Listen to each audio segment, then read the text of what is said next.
Hello, welcome to the Click Experts, and today we're going to do a quick tutorial on Excel on how to add numbers in columns and rows.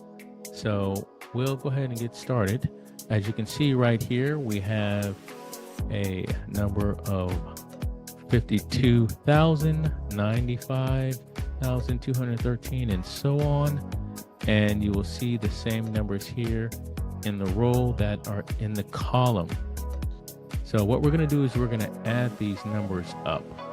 So let's start off with adding in the column. So right here, we want to put that number right here. So what you're going to do is you're going to click, put your number there. We're going to do equal sign, sum, S-U-M, parenthesis.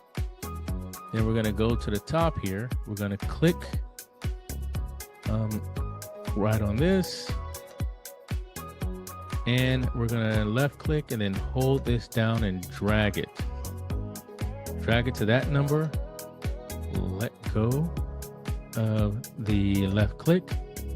You're going to put the parenthesis to close it off, then hit return, and we get our total number there, which is $308,379. So that's adding everything in a row in the column.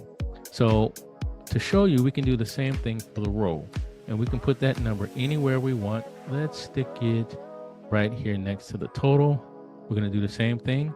We're going to hit the equal sign, sum, S-U-M, parenthesis.